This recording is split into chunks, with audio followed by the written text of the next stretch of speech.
जिला पंचायत के नए भवन में कामकाज शिफ्ट करने को लेकर पिछले कुछ दिनों से चल रहा विवाद थमने का नाम नहीं ले रहा है। जहां इस विवाद में एक और कलेक्टर डॉक्टर गिरीश मिश्रा के द्वारा लगातार जिला पंचायत भवन को खाली कर नए भवन में शिफ्ट होने के आदेश पर आदेश दिए जा रहे हैं, तो वहीं दूसरी ओर जिला पंचायत बॉडी का इस आदेश को लगातार वे विरोध कर रही है।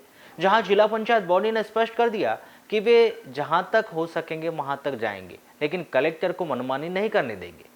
पिछले कुछ दिनों से जारी इसी मुद्दे को लेकर शनिवार को जिला पंचायत भवन में परिषद की बैठक का आयोजन किया गया। आयोजित इस बैठक में सर्वसहमति से निर्णय लिया गया कि जब तक नए जिला पंचायत भवन की सभी व्यवस्थाएं पूर्ण नहीं हो जाती, तब तक जिला पंचायत को नए भवन में शिफ्ट नहीं किया जाएगा। वहीं सभी व्यवस्थाएं पूर्ण होने के बाद जिला पंचायत के पुराने भवन को जिला पंचायत ही सभी सदस्यों की सहमति से प्रस्ताव पारित कर किसी भी संस्था को किराए पर देगी और उस संस्था से जिला पंचायत ही किराया वसूल करेगी।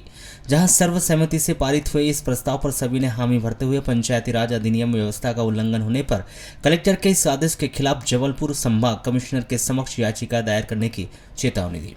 जहां उन्होंने इससे भी बात न बनने पर हाईकोर्ट जाने की चेतावनी देते हुए स्पष्ट कर दिया कि जहां तक हो सका वे तक जाएंगे, जहां तक हो सकेगा वे वहां तक जाएंगे, लेकिन इस मुद्दे पर कलेक्टर की मनमानी नहीं चलने देंगे। जिन्होंने कहीं से भी बात न बनने पर जिला पंचायत भवन में ताला जड़कर आंदोलन, भूख हड़ताल किए जाने की भी चेतावनी दी। कलेक्टर साहब ने जो ये भवन पे डिसीज़न दिया है कि यहाँ पे कुछ विभागों को शिफ्ट करके यहाँ के सभी कर्मचारियों को नए भवन पे जाने का आदेशित किया है। इसके पहले हमारे सामान्य सभा में तय हुआ था कि ये भवन अभी हम खाली नहीं कर रहे जब तक वहाँ का पूरी व्यवस्था नहीं हो जाती, और जब हम लोग नए भवन में जाएंगे उसके बाद भी इस भवन को हम अपने हिसाब से सामान्य सभा के माध्यम से जिसको देना है किराए से देंगे, जिसकी आय जिला पंचायत के खजाने में आएंगी और उससे जिला पंचायत चलाने में हमको आसानी जाएगी। लेकिन बार बार कलेक्टर साहब से आग्रह करने के बाद भी वो इस चीज़ को मानने को तैयार नहीं है, जबकि जिला पंचायत ये अपने आप में जो हमारे सदस्य और हमारे जो सभा है उसमें जो चीज़ डिसाइड होना है वो ही मान्य रहेंगी। इसमें कलेक्टर का कोई भी हस्तक्षेप नहीं होना चाहिए, ये नियम कहता है। अब आज हमने फिर से अपने सदस्यों के साथ में बैठ के डिस्कस किए। हर सदस्य का ये मानना है कि हमें ये भवन अभी छोड़ना नहीं है, और जब हमारा भवन तैयार होता है उसके बाद में हम इसे अपने हिसाब से जिसको देना है उसको देंगे। अभी पूरे सदस्य यहाँ बैठे हुए हैं, आप इनसे भी डिस्कस करें। क्या लगता है कि कलेक्टर साहब कहीं ना कहीं किसी राजनीतिक दबाव में काम कर रहे हैं? बिल्कुल राजनीतिक दबाव में काम कर रहे हैं, या तो राजनीतिक दबाव में काम कर रहे हैं या किसी ठेकेदार के दबाव में काम कर रहे हैं, ये तो मुझे मालूम नहीं।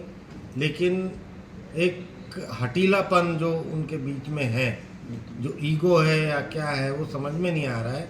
हम बार बार कोशिश कर रहे हैं, हमारे सदस्य भी कल जाके उनको मनाने की कोशिश की, लेकिन पता नहीं ऐसा ये क्यों कर रहे हैं। सीईओ सर के साथ भी ऐसी सामंजस्य है? देखिए, सीईओ साहब से हमारी बात हुई, उनने स्पष्ट शब्दों में हमें ये बता दिया है कि हम कलेक्टर साहब के अधीनस्थ कर्मचारी हैं, हम उनके अगेंस्ट में कोई बात नहीं कर सकते। लेकिन अब देखो, उनका अपना अपना सबका वो है, लेकिन हम लोग तो यहाँ से जाने वाले हैं नहीं। इसके लिए हमें किसी भी हद तक जाना पड़ जाए, चाहे हमें हड़ताल पे बैठना पड़े, चाहे भूख हड़ताल पे बैठना पड़े, चाहे कहीं ताला लगाना पड़े, चाहे कुछ भी करना पड़े। आज की हमारी विशेष बैठक कलेक्टर साहब की चल रही मनमानी के कारण रखी गई है। कलेक्टर साहब ने, जबकि धारा, पंचायती राज की धारा ये कहती है कि जब तक जिला पंचायत सामान्य सभा की बैठक में कोई प्रस्ताव पारित ना हो जाए, तब तक के कोई भी अधिकारी हमारे जिला पंचायत में हस्तक्षेप नहीं कर सकता। तो हमारी बॉडी की सामान्य सभा की जो बैठक होती है उसमें हमने ये प्रस्ताव पारित किया था कि जब तक के नई वाली बिल्डिंग पूरी कंप्लीट ना हो जाए और हम पूर्ण रूप से संतुष्ट ना हो जाए, तब तक के हम नई वाली बिल्डिंग में बिल्कुल नहीं जाएंगे, है ना। उसके बावजूद प्रस्ताव पारित है हमारा सामान्य सभा, उसके बावजूद कलेक्टर साहब ने एक अल्टीमेटम, तानाशाही अल्टीमेटम दे दिया कि 2 दिन के अंदर में पुरानी जिला पंचायत की बिल्डिंग को खाली किया जाए और नई बिल्डिंग में शिफ्ट किया जाए। अधिकारियों को सस्पेंड करने की धमकी दी गई कि अगर वो ऐसा नहीं करते हैं और उनका कहना नहीं मानते तो सस्पेंड कर दिए जाएंगे। पर ये गलत बात है। हमारा मानना, हमारे पूरे सदन का ये मानना है कि जब तक के हमारे सामान्य सभा की जो बैठक होती है उसमें प्रस्ताव पारित है और उस प्रस्ताव के अगर कोई उल्लंघन करता है तो ये अधिकार किसी को भी नहीं है, इवन कलेक्टर साहब को भी नहीं है। और वो हमारे अधिकारों का हनन करते हुए, तानाशाही करते हुए उन्होंने अल्टीमेटम दिया है कि पुरानी जिला पंचायत को खाली किया जाए। ऊपर से जो पुरानी जिला पंचायत की बिल्डिंग है, ये बिल्डिंग भी हमारे ही जिला पंचायत की राशि से बनी हुई है, यानी ये हमारी बिल्डिंग है। और अगर ये हमारी बिल्डिंग है तो इस पर हमारा अधिकार है कि हमारा सदन सर्वसम्मति से ये किसको देगा और इसका किराया भी कौन लेगा। तो निश्चित है कि अगर ये बिल्डिंग हमारी है तो किराया भी हमारी जिला पंचायत के खाते पे जाएगा और ये बिल्डिंग भी हम तय करेंगे, हमारा सदन तय करेगा कि हमें किस विभाग को देना है, किसे नहीं देना है। और जब हमें कहाँ अन्यत्र नई बिल्डिंग में कब शिफ्ट होना है ये भी हमारा सदन ही तय करेगा, ना कि कलेक्टर साहब तय करेंगे। और अगर कलेक्टर साहब ऐसा तानाशाही काम करते, पंचायती राज को नज़रअंदाज करते हुए तानाशाही करेंगे, फिर माननीय कमिश्नर साहब के पास जाके हम अपील करेंगे। मैं डुलेंद्र ठाकरे, जिला पंचायत क्षेत्र क्रमांक 21 से निर्वाचित होकर आया। जी बताएंगे किस संबंध में आप बैठक रखी है?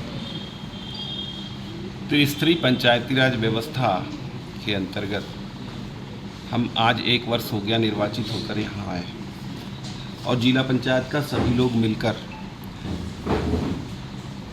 एकता की भावना में हम सब लोग राजनीतिक दलदल से ऊपर उठकर जनता के विकास के लिए, क्षेत्र के विकास के लिए सब लोग मिलकर काम कर रहे हैं।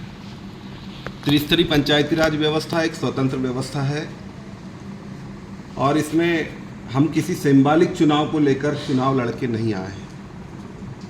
हो सकता है हमारी विचारधारा कांग्रेस हो, भाजपा हो, लेकिन जब हम लोग निर्वाचित होकर आए हैं तो किसी अपने सिंबल के दम पे आए हैं और हमारा फर्ज बनता है कि हम जनता के हित में काम करें। और आज जिला पंचायत जो चल रहा है वो उसी वे में चल रहा है।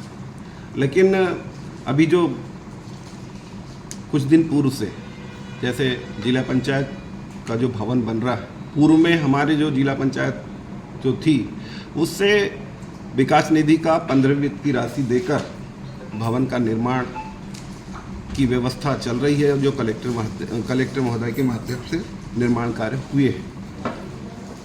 अब उसके बाद भी पैसे की अर्थ की आवश्यकता पड़ी तो हमने पिछले इस निधि से भी, इस अपने कार्यकाल की निधि भी शायद 1,32,00,000 रुपए हम लोगों ने दिया है। और भवन का जो निर्माण कार्य है वो अधूरा है, जिस बात को लेकर हमारे सदन में कई बार इसकी चर्चा होते रही, प्रस्ताव भी हम लोगों ने लिया है कि जिला पंचायत में जो भवन निर्माण हो रहा है उसमें यानी व्यवस्थित व्यवस्था हो जाए। और जैसे रोड की समस्या है, भवन में हमारे अध्यक्ष और सभापति की रूम की व्यवस्था है, हमारी बैठक व्यवस्था है, अन्य व्यवस्था है। तो दूसरा क्या है, जिला पंचायत जो व्यवस्था है ये ग्रामीण लोगों की मूलभूत समस्याओं को लेकर जिला पंचायत में उन समस्याओं का समाधान किया जाता है। जो काफ़ी घुमाव के जो भवन बना है काफ़ी पीछे है, पहले वहाँ शायद सुनने मिल रहा है कि शमशान घाट भी हुआ करता था, उसको कलेक्टर कार्यालय के बीच से ही रोड दिया जाए, ऐसा हमारी मांग है पूर्ववत।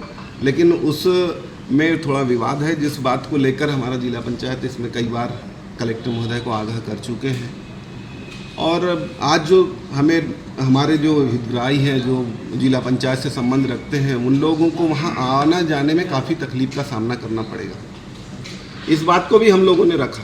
तो हमारे ग्रामीण जन को यदि वहाँ सहूलियत नहीं मिल पाएगी तो उस भवन का क्या औचित्य है, जिस बात को लेकर हमने कलेक्टर महोदय के सामने अपने ज्ञापन के रूप में जानकारी रखा, प्रस्ताव भी लिया है। कलेक्टर महोदय वो सारी व्यवस्थाएं हमें उपलब्ध करा दें, हम भवन में प्रवेश कर जाएंगे।